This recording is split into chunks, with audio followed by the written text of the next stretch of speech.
প্রশ্ন করছেন বঙ্গবাসী। কারণ কারণ দমদম থেকে বারাসাত, দমদম থেকে ব্যারাকপুর কিংবা বিবাদীবাগ থেকে জোকা মেট্রোর কাজ থমকে রয়েছে প্রায় কয়েক বছর ধরে। তাই তারা প্রশ্ন করতে বাধ্য হচ্ছেন। আর হ্যাঁ, জট কেটেছে, সুখবর এসেছে।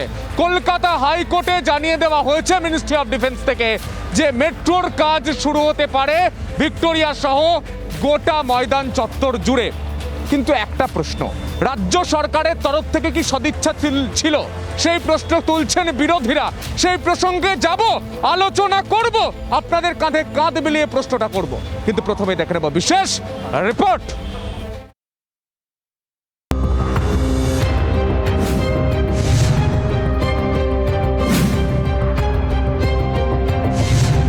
জোকা থেকে বিবাদীবাগ মেট্রোর কাজ ঘিরে জট ছিল দীর্ঘদিনের। ভিক্টোরিয়া ও ময়দানের অংশের মেট্রোর কাজে সেনাবাহিনীর তরফে অনুমতি নিয়ে তৈরি হয়েছিল জট, ফলে থমকে গিয়েছিল এই অংশের মেট্রোর কাজ। এই নিয়ে মামলা গড়ায় কলকাতা হাইকোর্টে। একটি পুরনো মামলার শুনানিতেই শুক্রবার হাইকোর্টে সেনাবাহিনীর তরফে জানানো হয় জোকা বিবাদীবাগ মেট্রো প্রকল্পের কাজ নিয়ে কোনো আপত্তি নেই। মেট্রোর কাজের জন্য রাজ্য সরকারও ময়দান মার্কেট অন্যত্র সরাবে বলে হাইকোর্টে জানিয়েছে। এর জন্য বিকল্প জায়গা চিহ্নিত করা হয়েছে বলে আদালতে জানানো হয়েছে রাজ্যের তরফে। ফলে টালিনালা থেকে ধর্মতলা পর্যন্ত মাটির নিচে মেট্রোর কাজ শুরু করতে আর কোনো সমস্যা রইল না।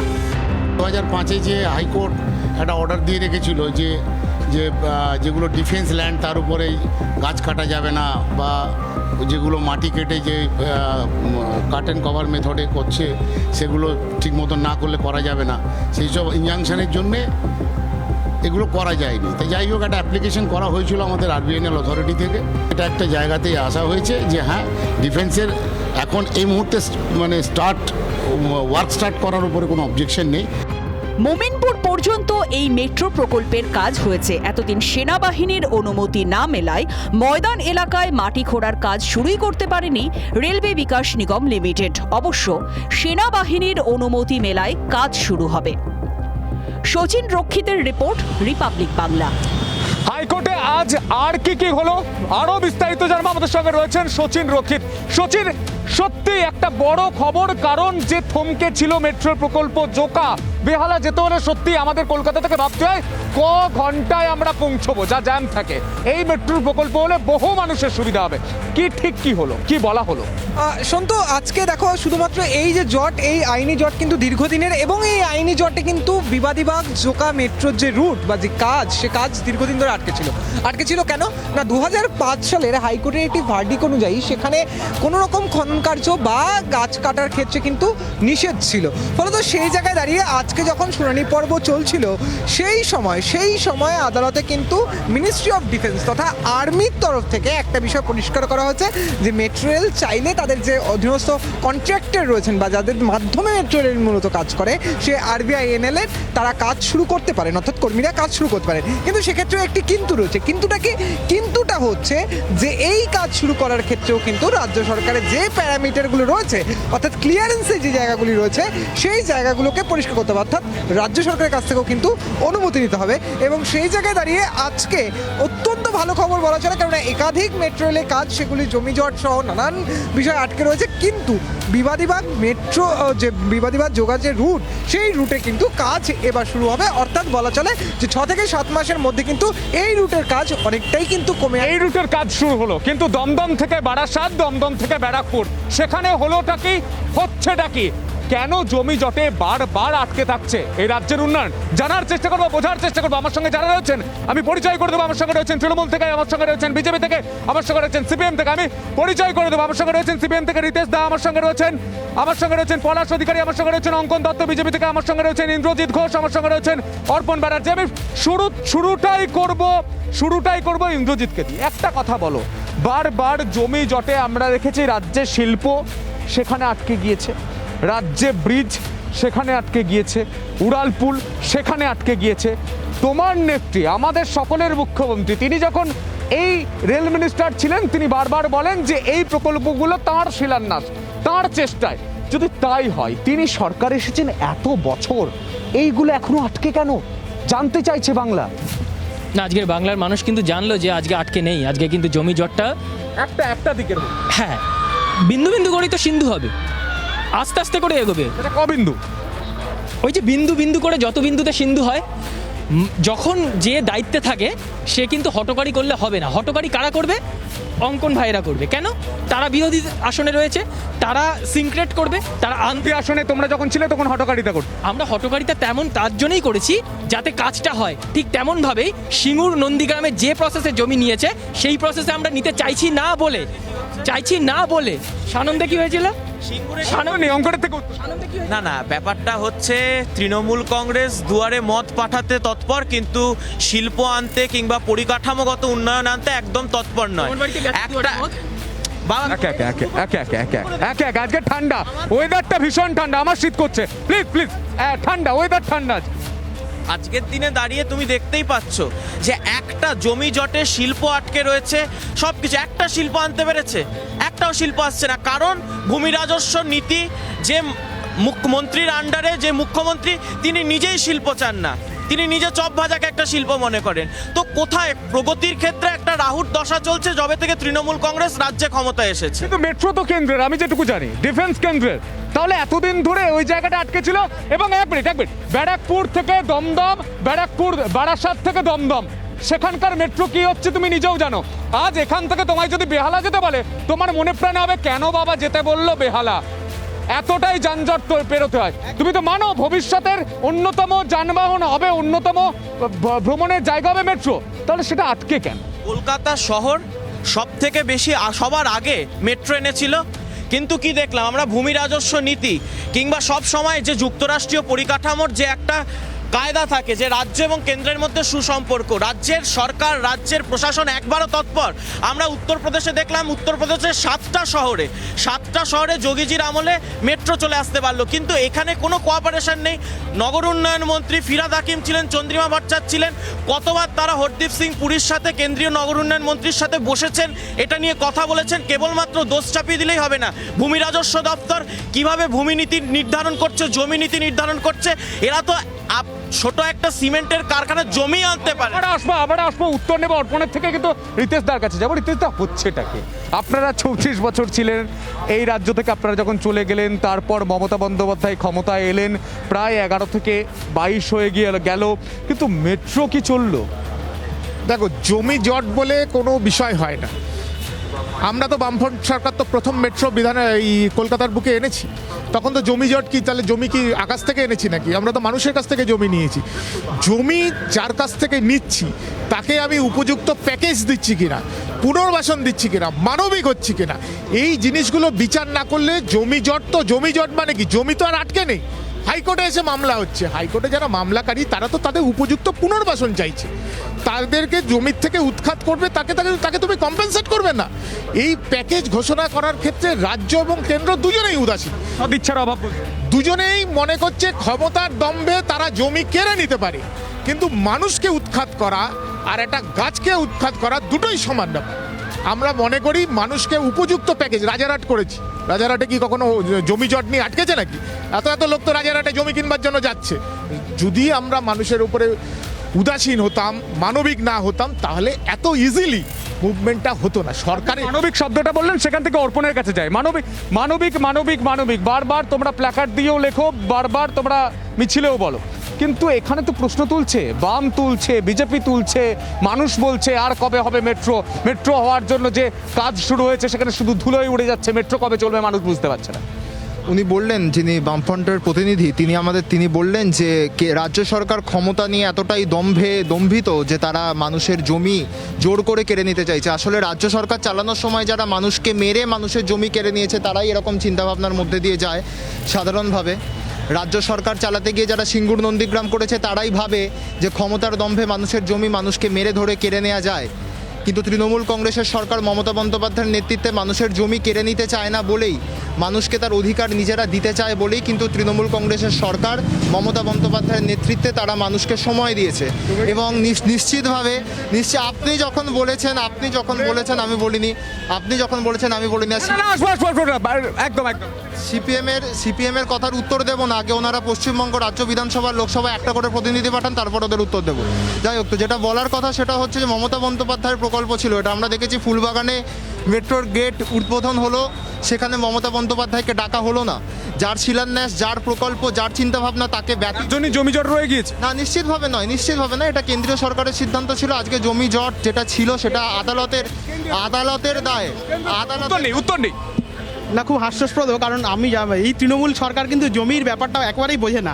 জমির নিয়ম হচ্ছে যারা ওই এলাকায় থাকবে তাদেরকে ওই যে মূল্য যেখানে যাবে তার দ্বিগুণ দিতে হবে, প্লাস একটা প্যাকেজ হবে। এই রাজ্য সরকার কিন্তু তাদেরকে সেটা দিতে অস্বীকার করে।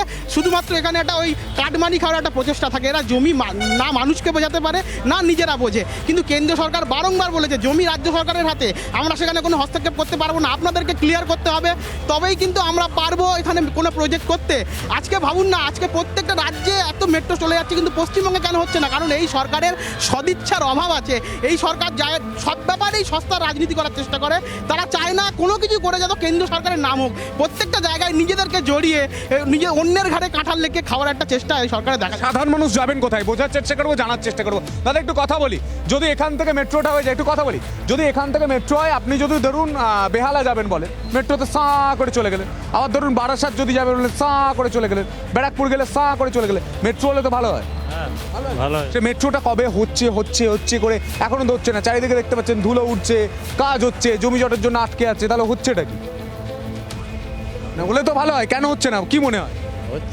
কেন হচ্ছে না কি করে বলবো, আমরা জানি না সব। আপনারাই সবাই সব কিছু জানবেন, কারণ আপনারা সাধারণ মানুষ। আরো কথা বলার চেষ্টা করি। দাদা একটু কথা বলি, দাদা আপনার সঙ্গে একটু কথা বলি, প্রত্যেকটা দাদা একটু কথা বলি। সাধারণ মানুষ রয়েছেন, ব্যস্ততার মধ্যে রয়েছেন। আমি আবারও ফিরবো রিতেশ দাকে দিয়ে শুরু করবো, সিপিআই নেতা। রিতেশ দা, মানুষ বলছেন হলে তো ভালো হয়, সাঁ করে চলে যায়। আমরা যেমন মেট্রোটা চড়ি, দমদম থেকে যায়, রবীন্দ্র সরোবর হয়ে শু করে পৌঁছে গেলাম, বেশ ভালোই লাগে, কিন্তু হলে তো ভালোই হতো। এই মেট্রোর প্রজেক্টগুলো অমিতাভ নন্দী যখন সাংসদ ছিলেন এবং তারপরে হান্নান মোল্লা থেকে যারা রেলওয়ে বোর্ডে ছিলেন, প্রত্যেকে এই প্রজেক্টগুলোকে তৈরি করেছেন, মানে প্রজেক্টের ব্লু প্রিন্ট করেছেন। হতে পারে মমতা ব্যানার্জি তখন রেলের মন্ত্রী ছিল, কিন্তু দাবিটা ছিল বামপন্থীদের কাছ থেকে। বামপন্থীরা বলেছে যে শুধুমাত্র বাসের ওপরে ভরসা করে চলবে না, কারণ স্কোয়ার ফিট কমছে, মানুষের বাড়ি বাড়ছে, গাড়ি বাড়ছে, আমাদেরকে অল্টারনেটিভ একটা রাস্তা বার করতে হবে। আমরা সেই জন্য এই মেট্রো প্রকল্পগুলো চালিয়েছি এবং যতটা পেরেছি কেন্দ্র রাজ্যর সমন্বয়টাকে রেখেছি একদম, যাতে মানুষের যাতে অসুবিধা না হয়। এই কেন্দ্র আর রাজ্যের আঁকছি আর তার সাথে ঢুকে যে গভর্নর, এই দিয়ে মানুষ খেলা দেখছে, কিন্তু কাজের কাজ কিছু হচ্ছে না। খেলাই হচ্ছে, কাজের কাজ কিছু হচ্ছে না। বাদ বাকি এখন একটু কথা বলি আপনার সঙ্গে। এই যে মেট্রো প্রকল্প থমকে রয়েছে, কবে হবে কেউ জানে না। আপনি সাধারণ মানুষ হিসেবে কি চাইছেন? মেট্রো হলে তো সুবিধা হয়। মেট্রো হলে সুবিধা সবাই গাড়ি। এই যে আপনি যাবেন বেহালা, সাঁ করে পৌঁছে গেলেন, কোনো ঝামেলা নেই, যানজট নেই। সময় লাগবে, বাসে যেতে গেলে সময় লাগবে। কতটা লাগে? যেতে গেলে বেহালা যেতে গেলে না করে 1 ঘন্টা 20-25 মিনিট। আর সেটা মেট্রো হলে তো অনেকটা কম, 20-25 মিনিট কি 1/2 ঘন্টা লাগবে। আর বারাসাত ব্যারাকপুর ব্যারাকপুর যেতে আরও সময় লাগবে। ভালো হয়, সুবিধা হয়। মোটামুটি তাহলে মেট্রোটা হচ্ছে না, দোষী কারা বলুন তো? সেটা বলতে হবে। সেটা বলতে হবে। দোষী সমস্ত রাজনৈতিক দল, কারা তাদের যদি সদিচ্ছা থাকতো, তাদের সাংসদ, তাদের বিধায়ক, তাদের যদি সদিচ্ছা থাকতো, তাহলে এতদিন মেট্রো বাস্তবায়িত হতো। এই কলকাতা শহরে এই জায়গা থেকে মেট্রো ছুটতো দ্রুত গতিতে, মানুষ পেত সুবিধা। আমি ইন্দ্রজিতের কাছে আবার আসবো। ইন্দ্রজিৎ, মনে হয় না যে এতগুলো সাংসদ দিয়েছে বাংলা, বিধায়ক দিয়েছে এতগুলো, সরকার চালাচ্ছ তোমরা, তোমাদের সাংসদ বিধায়ক প্রত্যেকে গান্ধী মূর্তিতে বিভিন্ন কারণে তোমরা বসে যাও, দিল্লিতে বসে যাও, বিভিন্ন জায়গায় অবস্থান বিক্ষোভ করো।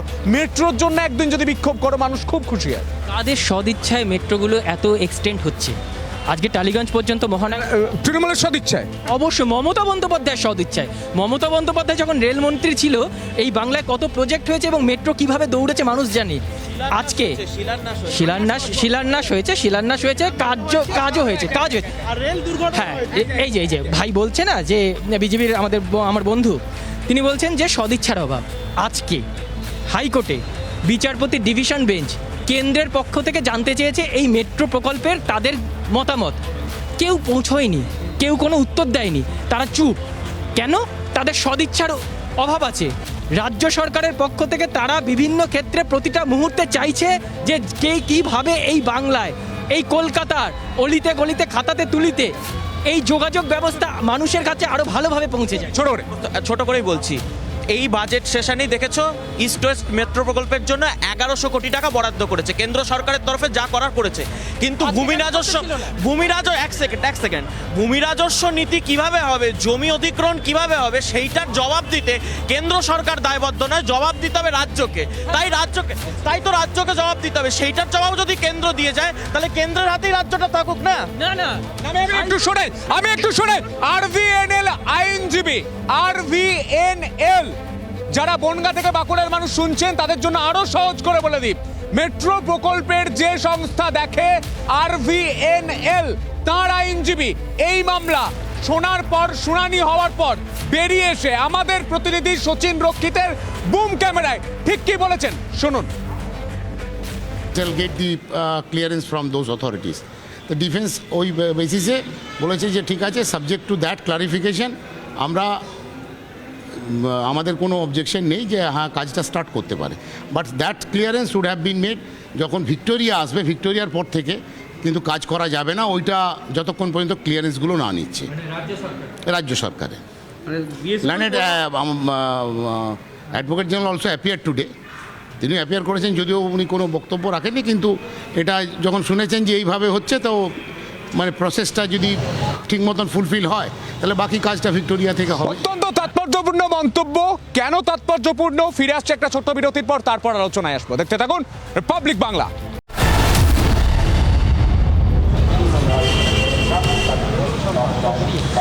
ফিরে এলাম বিরতির পর ফিরে এসে আবারও যাব আলোচনায়। ঠান্ডা ঠান্ডা ওয়েদারে মানুষের কথা বলতে যাব, কারণ মানুষ বলছে বেহালা যেতে সময় লাগে প্রায় 1.5 ঘন্টার উপর, গাড়িতে গেলে যানজট থাকলে আরো বেশি।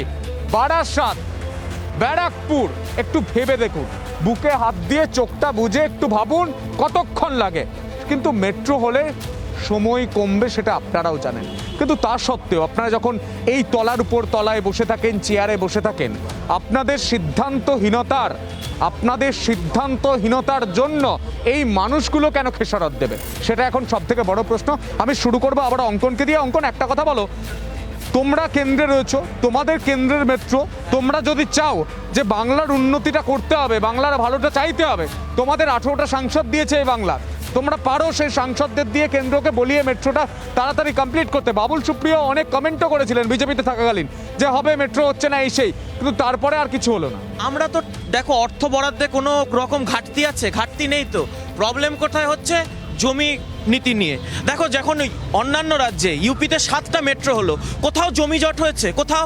এমনকি যেখানে তারা বিরোধী ছিল, সমাজবাদী পার্টি, তারাও কি বলেছে? জমি জটের সৃষ্টিকর্তা কি? অবশ্যই রাজ্য সরকার। একটা সামান্য সিমেন্ট কারখানার জমি দিতে পারে না, কোনো ভূমি রাজস্ব নীতি নিয়ে পরিকল্পনা নেই, একটা সম্পূর্ণ পরিকল্পনাহীনতায় ভুগছে। না, একদমই নেই। আজকে যে বিষয়টা নিয়ে আমরা কথা বলছি, জোকা এবং বিবাদীবাগ মেট্রো প্রকল্প, সেটা যখন আজকের আদালতের পুরো রায় বেরিয়েছে, এখনও কিন্তু জমিজট আছে। কোথায় জমিজট আছে? ভিক্টোরিয়া, ময়দান, সেই অঞ্চলটায়, কারণ তাদের সেনাদের নিয়ে কোনো রকম একটা সমস্যা তৈরি। 2005-এর কলকাতার হাইকোর্টের রায়, এবং সেখানে 2005 সালে কিছু এক ঘটনার জন্য কলকাতা হাইকোর্ট রায় দেয় যে সেনার যে কোনো জায়গায় যদি কিছু করতে হয় সেনার পারমিশন লাগবে, এবং সেই পারমিশন সেনা দিয়েছে। কিন্তু বিষয়টা হচ্ছে ব্যারাকপুর আর বারাসাত। আজকেই নিউজ আছে কিছু জটিলতা পড়তে হবে। আমি আপনার 2005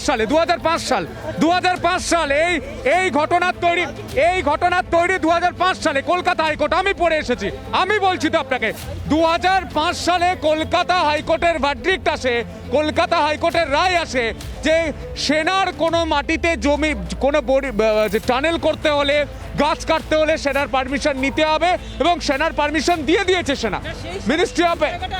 মিনিস্টার অফ ডিফেন্স থেকে দিয়েছে। অঞ্চল ভিক্টোরিয়া এবং ময়দান অঞ্চলে আজও কিছু সমস্যা তৈরি হয়ে রয়েছে, সেই সমস্যা থেকে রাজ্যের অভিভাবককে, রাজ্যের মুখ্যমন্ত্রীকে অবশ্যই রাজ্যের অভিভাবক মমতা বন্দ্যোপাধ্যায়। মমতা বন্দ্যোপাধ্যায়কে এই জায়গাটাও দেখতে হবে যে রাজ্যের মানুষকে যাতে সেনার আধিকারিকদের সাথে একবার একটা মিটিং এর নিদর্শন, একটা ফিরাদ হাকিম একবার বসেছে, কি করছে? কেন্দ্রের বরাদ জমি নীতি, কেন্দ্র ডিফেন্স আগে বুঝে আসো। তারা সেনাদের ওপর কি নিয়ন্ত্রণ করবে না? না না, এক সেকেন্ড, কারা করবে? কারা করবে মানে কেন্দ্রীয় সরকার করবে। এবং এবং এবং এক second urban development ministry Hardeep Singh পুরীর সাথে যখন সমস্ত রাজ্যের পৌরমন্ত্রীরা মিটিংয়ে বসে মেট্রোর জন্য, তখন কেন আমরা এর আগেও ফিরাদ হাকিমকে ওখানে গড়হাজির দেখেছি, এর আগেও এখনো আমরা চন্দ্রিমা ভট্টাচার্যকে কেন হ্যাঁ, অবশ্যই গড়াজিত থাকবে, কারণ হ্যাঁ, রাজ্যের জন্য তিনি কাজ থাকবে। কেন গড়াজিত থাকবে? তিনি কেন্দ্রের সাথে সমন্বয় রাখবেন না? তিনি কি ঘন্টার পর টাকা বরাদ্দ কে করেছে? 1110 কোটি টাকা মিটিং এ মমতা বন্দ্যোপাধ্যায়কে বসিয়ে রাখে। মমতা বন্দ্যোপাধ্যায় ভিশনলেস কমেন্ট করবেন, কথা বলতে দেবেন না কেন মিটিং এ? সময় খুব কম, আমি আসবো রিতেশদার কাছে। রিতেশদা, একটা কথা বলুন, তৃণমূল বিজেপি আপনি বলছেন সবাই নাকি ভাই ভাই, কিন্তু তাদের মধ্যেও ফাইট চলছে। তারাও বলছে কেন্দ্র করছে, রাজ্য করছে না। রাজ্যের প্রতিনিধি অর্থাৎ তৃণমূল শাসক দলের প্রতিনিধি বলছে কেন্দ্র করতে চাইছে না, বিজেপি করতে চাইছে না। হচ্ছেটা কি? এ খেলা দেখে তো মানুষ তো দেখছে খেলা। এই লড়াই করার কোনো মানে আছে? উন্নয়ন কি মানে সাইনবোর্ডে তৈরি হবে নাকি? উন্নয়ন করতে গেলে দুজনকেই ছাড়তে হবে, দুজনকে একটা টেবিলে বসতে হবে। কাউকে কি বাচ্চা ছেলে মেয়ে নাকি যে গিয়ে কান ধরে বসিয়ে দিলাম? যে কোনো মিটিংয়ে গড় হাজির। আরে গড় হাজির যে হচ্ছে দায় তার, যে দল থেকে হচ্ছে সে দায় তার। আমরা কি কেন্দ্রের সাথে কি বসিনি? জ্যোতি বসু কি কেন্দ্রের সাথে বসেনি? বুদ্ধ ভট্টাচার্য কি কেন্দ্রের সাথে বসেনি? কেন্দ্র এবং রাজ্য এটা কারোর একার পৈতৃক সম্পত্তি নয়। একার পৈতৃক সম্পত্তি, একার পৈতৃক সম্পত্তির কথা এখানে বলা হচ্ছে না। যদি কেন্দ্র রাজ্যকে সামঞ্জস্যতার মধ্যে দিয়ে চলতে হয়, কেন্দ্র আর রাজ্য যদি নিজেদের মধ্যে, কেন্দ্রীয় সরকার যদি রাজ্য সরকারের সাথে সামঞ্জস্যতায় না আসে, কেন্দ্রীয় সরকার কেন্দ্র সরকার সব ব্যাপারে আমাদেরকে কেন কোর্টের কাছে যেতে হচ্ছে একবার বলবেন? রাজ্য সরকার তো বলছেন, উনি বলছেন সেনার ঘাড়ে দোষ চাপিয়ে দেওয়ার চেষ্টা করলেন। কেন আমাদেরকে, আমি তো এই ভোটের ব্যাপারে আসছি না, কেন এই জমি নীতি নিয়েও কোর্টে যেতে হচ্ছে? কেন জমি নীতি নিয়ে কোর্টে যেতে হচ্ছে আমাদেরকে? তাহলে তৃণমূল কংগ্রেসের কাছে কোনো উত্তর নেই। দায় সারাভাবে কোনো রকম কোনো, এরা কিছুই জানে না। আসলে সব দপ্তর একজনই তো চালায়। এই ব্যাপারটা হচ্ছে সেখানেই, সমস্যাটা হচ্ছে সেখানেই। সব দপ্তর একজন চালাচ্ছে, তাই আর বাকিরা কি করবে? বাকিরা শুনুন, বাকিরা সব সময় জমি নীতি নিয়ে রাজ্য সরকার প্রতিটা সরকার জমি নীতি এভাবেই তর্ক বিতর্ক চলবে, কিন্তু মানুষ কবে পাবে মেট্রো? মানুষ কবে মেট্রোর দরজায় উঠবে? মানুষ কবে মেট্রো চড়ে সাঁ করে পৌঁছে যাবে বারাসাত, ব্যারাকপুর, পৌঁছে যাবে বেহালা? সেই দিনটার প্রহর গুনছে গোটা বঙ্গবাসী, শহর থেকে শহরতলির মানুষ। আর যতদিন না এই সমস্যার সমাধান হচ্ছে, ততদিন আপনাদের কাঁধে কাঁধ মিলিয়ে প্রশ্নটা করবো বুক চিতিয়ে, চোখে চোখ রেখে।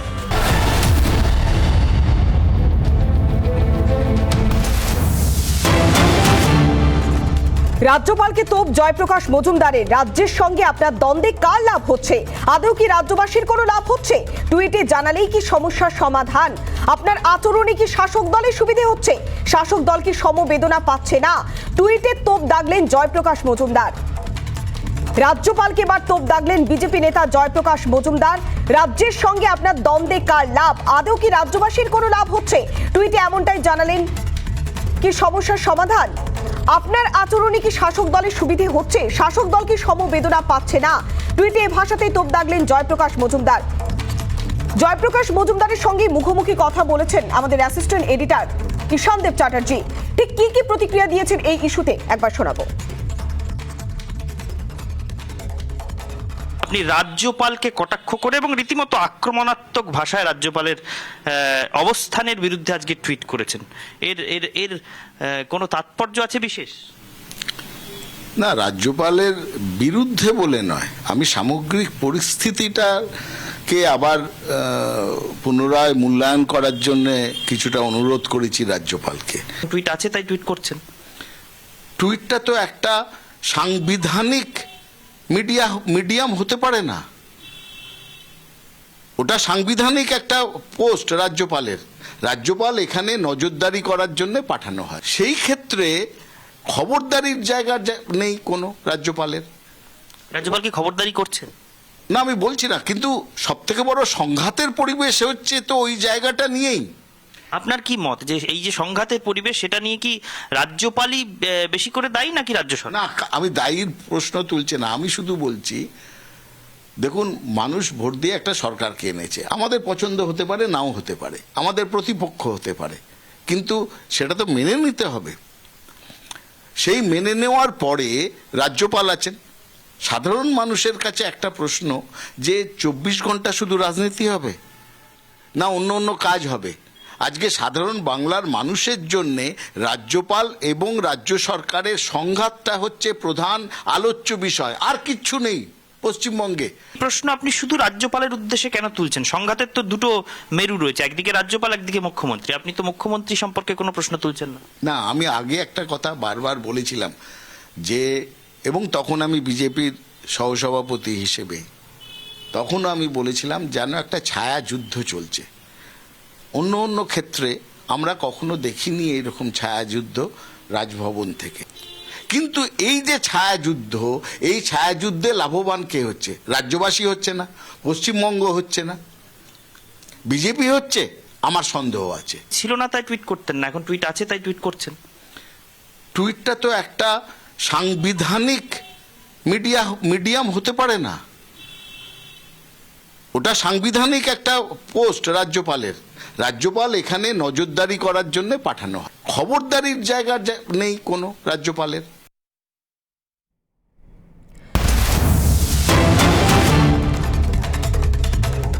ক্রমাগত মুখ্যমন্ত্রীকে আক্রমণ, সংবিধান বিরোধী কাজ করছেন রাজ্যপাল। তারই প্রতিবাদে অধিবেশনে প্রস্তাব আনা হবে, এমনটাই জানালেন তৃণমূলের মহাসচিব পার্থ চট্টোপাধ্যায়। রাজ্যপালের বিরুদ্ধে এবার প্রস্তাব আনা হচ্ছে, বিধানসভা অধিবেশনেই আনা হবে প্রস্তাব। লাগাতার মুখ্যমন্ত্রী মমতা বন্দ্যোপাধ্যায়কে একাধিক ইস্যুতে আক্রমণ করছেন রাজ্যপাল জগদীপ ধনখড়। সংবিধান বিরোধী কাজ করছেন রাজ্যপাল, তারই প্রতিবাদে অধিবেশনে প্রস্তাব আনা হবে, এমনটাই জানালেন তৃণমূলের মহাসচিব পার্থ চট্টোপাধ্যায়। ঠিক কি কি অভিযোগ করছেন তৃণমূলের মহাসচিব একবার শোনাবো।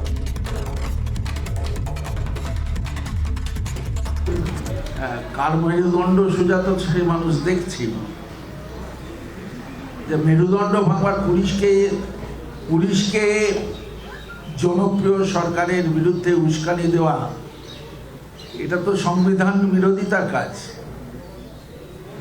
রাজ্যপাল তো তাই করে যাচ্ছে।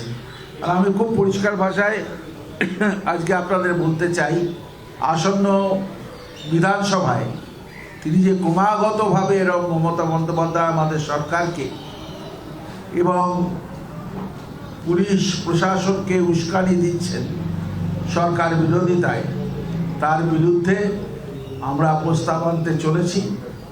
বিধানসভার বাজেট অধিবেশন খুললেই আমরা বিধানসভায় এই প্রস্তাব আনবো না বিরুদ্ধে। টাকা দিয়ে ভোট কেনার অভিযোগ এনেবার পোস্টার পড়ল আসানসোলের 27 নম্বর ওয়ার্ডের বিজেপির প্রার্থীর বিরুদ্ধে। ঘটনায় রাজনৈতিক চাপানুতো সৃষ্টি হয়েছে। বিজেপির প্রার্থী যিনি আসানসোলের প্রাক্তন মেয়র তথা বিজেপি নেতা জিতেন্দ্র তিওয়ারির স্ত্রী চৈতালি তিওয়ারি, তার বিরুদ্ধে অভিযোগ উঠে আসছে যে টাকা দিয়ে ভোট কেনার অভিযোগ উঠে আসছে। আসানসোলের 27 নম্বর ওয়ার্ডে বিজেপি প্রার্থীর বিরুদ্ধে এমনই গুরুতর অভিযোগ। আর এই ঘটনায় তুঙ্গে উঠেছে রাজনৈতিক চাপানুতোর। ভোট কেনার অভিযোগে পড়েছে পোস্টার আসানসোলে। 27 নম্বর ওয়ার্ডের বিজেপি প্রার্থীকে কাঠগড়ায় তোলা হয়েছে, কেননা তিনি টাকা দিয়ে ভোট কিনছেন এমন অভিযোগ আনা হয়েছে ওই পোস্টারে। বিজেপির যে প্রার্থী তার আরো একটি পরিচয় রয়েছে, তিনি আসানসোলের প্রাক্তন মেয়র তথা বিজেপির নেতা জিতেন্দ্র তিওয়ারির স্ত্রী চৈতালি তিওয়ারি। আর এই ওয়ার্ডে 2000 টাকার বিনিময়ে জিতেন্দ্র তিওয়ারি ভোট কেনার চেষ্টা করছে বলে বেনামে পোস্টার পড়ল 27 নম্বর ওয়ার্ডের বিভিন্ন জায়গায়। আর মাত্র হাতে গোড়া কয়েকটা দিন তারপরে আসানসোল পৌরসভা নির্বাচন। আসানসোল পৌরসভার 27 নম্বর ওয়ার্ডের এবারের বিজেপি প্রার্থী আসানসোলের প্রাক্তন মেয়র তথা বিজেপি নেতা জিতেন্দ্র তিওয়ারির স্ত্রী চৈতালি তিওয়ারির বিরুদ্ধে এমনই অভিযোগ উঠে আসছে। এ নিয়ে আমরা আরো বিস্তারিত জানবো। আমাদের প্রতিনিধি ব্রজ রয়েছে আমাদের সঙ্গে। ব্রজ, ঠিক কি কি অভিযোগ উঠে আসছে এবং পোস্টারে কোন কোন বিষয়কে সামনে রাখা হয়েছে?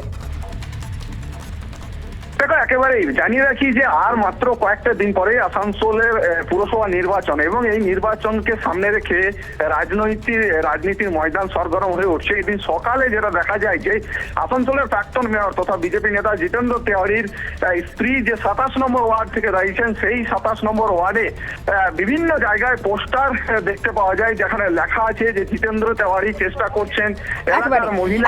অনেক ধন্যবাদ। আমরা কথা বললাম প্রতিনিধি ব্রজর সঙ্গে।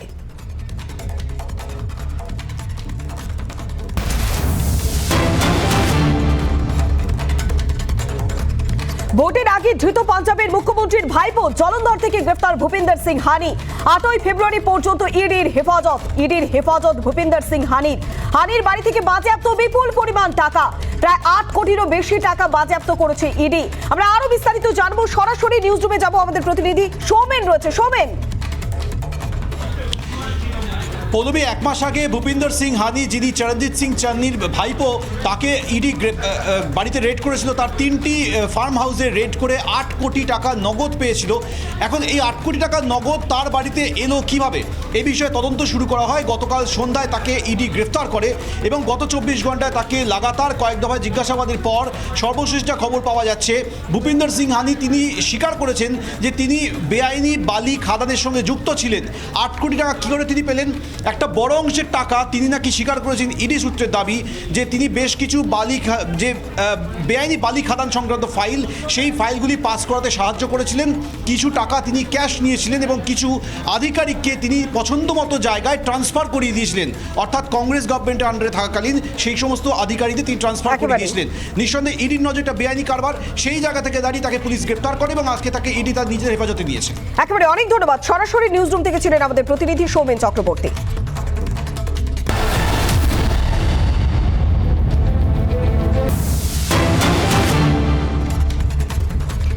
ইডেন গার্ডেন্সে ভারত ওয়েস্ট ইন্ডিজ টি20 সিরিজ দর্শক শূন্য স্টেডিয়ামে খেলা হবে। আহমেদাবাদে ওয়েস্ট ইন্ডিজের বিরুদ্ধে একদিনের সিরিজ দর্শক শূন্য স্টেডিয়ামে হবে। সূত্রের খবর যে বোর্ড চাইছে না মাঠে এখনই দর্শক আসুক। 16, 18 এবং 20 ফেব্রুয়ারি ইডেন গার্ডেন্সে 3টি টি20 ম্যাচও রয়েছে। ইডেন গার্ডেন্সে ভারত ওয়েস্ট ইন্ডিজ টি20 সিরিজ দর্শক শূন্য স্টেডিয়ামেই খেলা হবে। আহমেদাবাদে ওয়েস্ট ইন্ডিজের বিরুদ্ধে একদিনের সিরিজ দর্শক শূন্য স্টেডিয়ামে হবে। এ নিয়ে আমরা আরো বিস্তারিত জানবো। সরাসরি নিউজ রুমে যাবো, আমাদের প্রতিনিধি সুকেন্দু রয়েছে। সুকেন্দু, ঠিক কোন কোন দিক বিবেচনা করে বোর্ড চাইছে যে দর্শক শূন্য স্টেডিয়ামেই ম্যাচ হোক? দেখো পৌলমী, খুব গুরুত্বপূর্ণ বিষয় যে আমরা দেখেছিলাম যে কোভিডের কারণে এবছর চলতি মৌসুমে রঞ্জি ট্রফি যে সময় শুরু হওয়ার কথা ছিল সেই সময় শুরু না হয়ে স্থগিত করে দেওয়া, এবং পরবর্তীকালে আমরা জানি যে মার্চ মাসে শুরু হবে সেই রঞ্জি ট্রফির ম্যাচ যখন শুরু হবে, এবং তার আগে যেটা জানা যাচ্ছে বোর্ড সূত্রে যে আহমেদাবাদে ওয়েস্ট ইন্ডিজের বিরুদ্ধে যে 3টি একদিনের ম্যাচ রয়েছে 6, 9 এবং 11 ফেব্রুয়ারি, সেই 3টে ম্যাচ কিন্তু দর্শক শূন্য স্টেডিয়ামে হবে, একথা বোর্ডের তরফে আগেই জানানো হয়েছিল। ইডেনে দর্শক প্রবেশ করবে কিনা এই নিয়ে একটা প্রশ্ন চিহ্ন ছিল, কারণ আমরা জানি যে 31 তারিখ মুখ্যমন্ত্রী মমতা বন্দ্যোপাধ্যায় ঘোষণা করেছিলেন যে 75% দর্শক উপস্থিত থাকতে পারবে যে কোনো স্টেডিয়ামে। এই জায়গাটা কিন্তু বোর্ড চাইছে না নিরাপদ। একেবারে অনেক ধন্যবাদ। সরাসরি ছিলেন আমাদের প্রতিনিধি সুকেন্দু সরকার।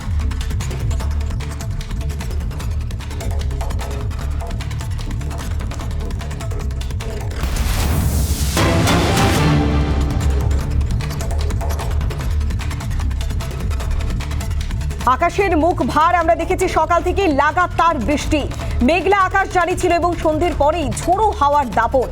দক্ষিণবঙ্গে সারাদিনই বৃষ্টি, আগামীকালও বৃষ্টির সম্ভাবনা রয়েছে। বিভিন্ন জেলা জুড়েই সকাল থেকে বৃষ্টি, বেলা বাড়ার সঙ্গে সঙ্গে বৃষ্টিও জারি ছিল এবং একই সঙ্গে যখনই সন্ধে নেমেছে তখনই ঝোড়ো হাওয়ার দাপট দেখা দিয়েছে শহর কলকাতার পাশাপাশি জেলা জুড়েও। দক্ষিণবঙ্গে বৃষ্টি শুরু হয়ে গিয়েছে এবং একই সঙ্গে আগামীকালও বৃষ্টির সম্ভাবনা রয়েছে একাধিক জেলাতে। বীরভূম, মালদা, মুর্শিদাবাদ, নদিয়া এই সমস্ত জেলাগুলিতে হালকা থেকে মাঝারি বৃষ্টির সম্ভাবনার কথা শুনিয়েছে হাওয়া অফিস।